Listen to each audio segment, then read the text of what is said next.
UP के बहराइच में मूर्ति विसर्जन के दौरान हुए बवाल और अगले दिन फैली हिंसा भले ही आज की तारीख में थम गई हो और लोग वापस अपने रोजमर्रा के कामकाज पर लौट गए हों, लेकिन उस पूरे वाकये का दर्द, उसका खौफ उनके मन में अभी भी घर किए हुए है। हिंसा में अपने बेटे को खोने वाले परिवार की अभी भी ये मांग है कि उनको इंसाफ नहीं मिला। हालांकि पुलिस कई आरोपियों को पकड़ चुकी है और कुछ लापरवाही बरतने वाले पुलिस कर्मियों पर भी एक्शन हो चुका है। इसी बीच बहराइच हिंसा को लेकर एक बड़ी खबर सामने आई है। बहराइच हिंसा की पड़ताल में हमें पता चला है एक रजिस्टर के बारे में। आखिर क्या है इस रजिस्टर का मामला और इस रजिस्टर में आखिर है क्या, चलिए आपको बताते हैं। नमस्कार, मैं हूं उपासना और आप देख रहे हैं यूपी तक।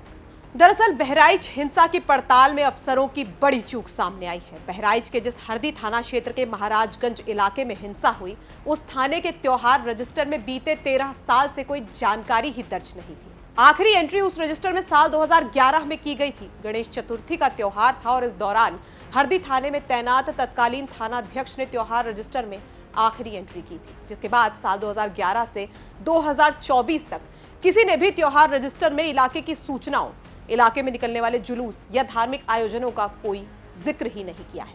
कोई रिकॉर्ड उस रजिस्टर में नहीं पाया गया है। यानी करीब 13 साल से त्योहार रजिस्टर में कोई एंट्री ही नहीं की गई थी। यहां तक कि त्योहार रजिस्टर में इलाके के उपद्रवी और गड़बड़ी फैलाने वालों का भी कोई जिक्र नहीं किया गया है। चलिए आपको बताते हैं कि आखिर त्योहार रजिस्टर होता क्या है।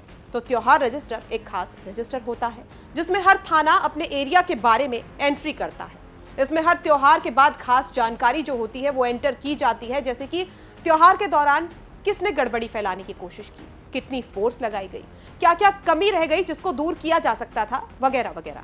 यानी ये साफ है कि ये रजिस्टर कितना जरूरी है और किसी भी इलाके के लिए इस रजिस्टर में उपलब्ध जो जानकारी है वो दर्ज होना कितना जरूरी है। ऐसे में अगर इतने सालों से कोई एंट्री इस रजिस्टर में नहीं हुई है तो ये एक बड़ी लापरवाही है। जब थानों में मुआयने होते हैं तो सीओ, एडिशनल एसपी से लेकर जिलों के कप्तान तक इस रजिस्टर में एंट्री की चेकिंग करते हैं। ऐसे में सवाल ये भी उठता है कि क्या किसी अफसर ने 13 साल में थाने का निरीक्षण नहीं किया, और अगर किया तो क्या उनके सामने ये लापरवाही नहीं आई होगी? वक्त रहते इस पर कोई कदम क्यों नहीं उठाए गए?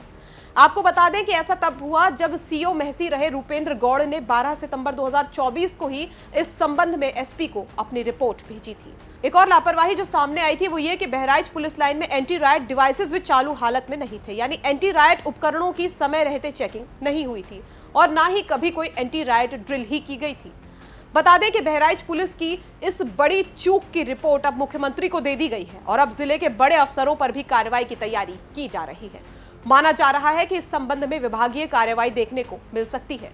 बहरहाल अब ये देखने वाली बात होगी कि इस पूरे मामले को लेकर सरकार क्या कुछ एक्शन लेती है।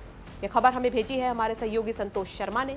इस खबर पर आपकी क्या कुछ राय है, हमें कमेंट बॉक्स में जरूर बताइए। वहीं यूपी से जुड़ी तमाम खबरों के लिए देखते रहिए यूपी तक।